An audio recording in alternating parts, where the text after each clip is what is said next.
Greetings and welcome to another Diablo 2 Resurrected video. Today I want to show you the summon druid, or more like the bear slash summon druid, because it's more of a hybrid, and how it performs on a budget. So let's get right into it. For the skills, I've put in 1 into Werewolf to unlock Lycanthropy, where I've put in 1 point, 1 point into Werebear, 20 into Maul, and 20 into Shockwave, which will be our main attack. You will notice that the Werebear only lasts for 160 seconds, and there are some flex points. You can choose to put more into Lycanthropy if you like, to not get out of Werebear ever so often. I have nothing into Elemental. I have 1 into Ravens, 20 into Spirit Wolves, 1 into Direwolf, 20 into Grizzly, and the rest of the points into Orc Sage. And again, you can put these points also into Lycanthropy if you like. Why did I choose Spirit Wolves? I tested around with Direwolf and Spirit Wolves, and the combination of Spirit Wolves and Summon Grizzly I think is pretty strong, because for once Spirit Wolves do cold damage, but also they get plus damage per level if you skill into Summon Grizzly. And Summon Grizzly gets plus attack rating per level if you put in points into Spirit, so it hits more often, or it's more accurately. So as for the gear, I have a Spirit Sword, I have a Lower Helmet, I have any amulet that gives resistances, maybe plus skills. This is just the Disciple Amulet. I have a Rhyme Shield, Smoke Armor for resistance. I have Inferno Strike, which also boosts fire resist pretty good. I have some 10 FCR ring. This is pretty good one, but main point here is 10% FCR and lightning resist. I have Tarasha's Belt. I have any random ring with resistances, and Mage Fist. And it is important to note that your main skill will be Shockwave, and Shockwave is influenced by faster cast rate. And one of the breakpoints for faster cast rate as a bear is 63, I think. So 65% is 63 is something that you want to be aiming for breakpoint.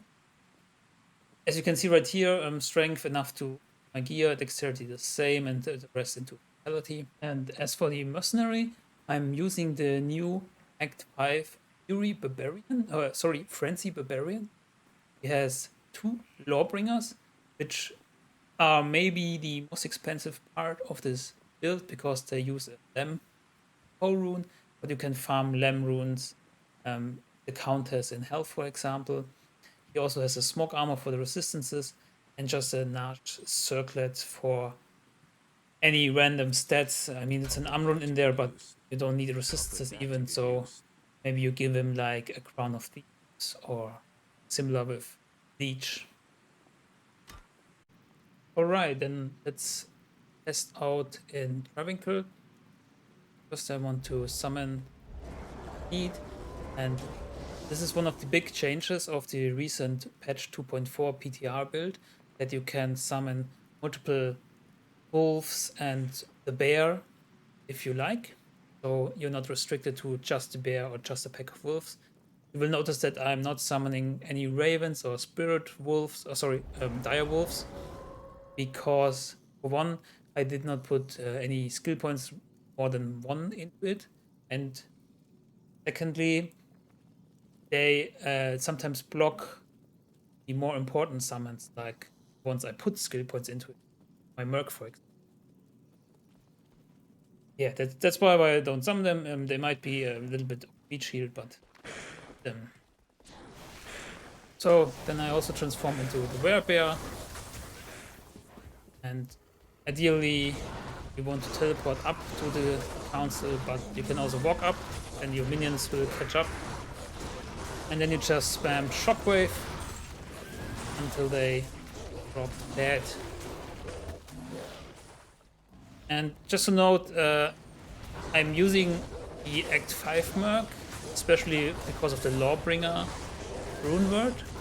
Because the Lawbringer rune word has the chance to proc Decrepify, as you can see here. It procs pretty often because of double Lawbringer. The chance is 40% on hit, or 2 times 20%. And it boosts up my damage from Shockwave and also the damage from my Grizzly Bear and the Merc itself. And also it breaks physical immunities, which is very nice. So that was a pretty smooth run. Let's do one more. So let's do a second run. Summon our wolves, summon our bear, and I have the second weapon slot. I have a teleport staff. Show you how it works. Just teleport up, and your Shockwave, and your spirit will die very often because he has so little life. But that's fine. You can just resummon it instantly, or you know you can just put the points into something else. Wait, that again.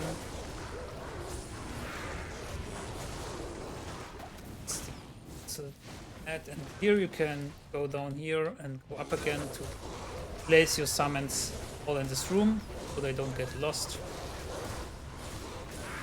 So sometimes one of the council members stays back and heals the others, which is pretty annoying. But you can just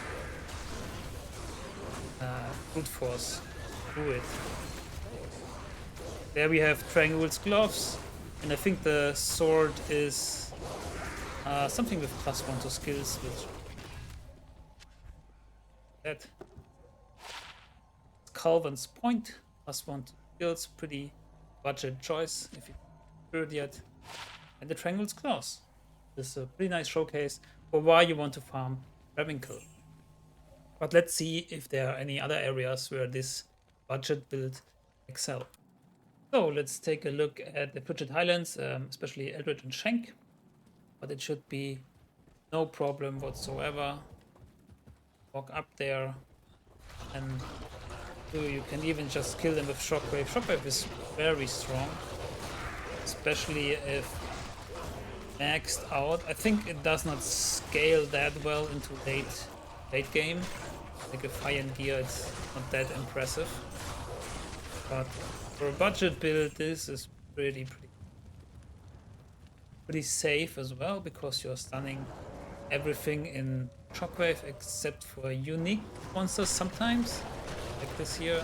Sometimes they get stunned, sometimes not. I think they might have sort of natural resistance to it.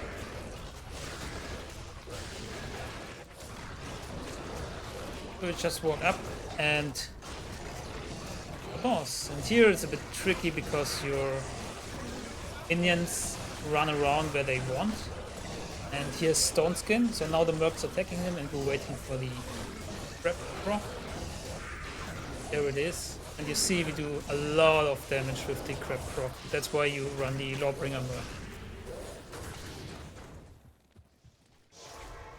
So that is about it. I hope you enjoyed this budget build. I surely did, and I consider running it early at ladder start. You can even swap out some of this gear if it is too expensive for you, like maybe Tarasha's spell. You don't need it. I just had it in my stash and I put it on because this magic find, but you can use anything else, especially something rare or crafted with resistances. Also, for Mage Fist, you don't necessarily need it. Of course, it gives you the faster cast rate, but you can also go with a Spirit Shield or maybe 10 FCR Amulet, 10 Ring. So there's a lot of options. I hope you enjoyed the video. If you did, please like it and consider subscribing. And I see you next time. Goodbye.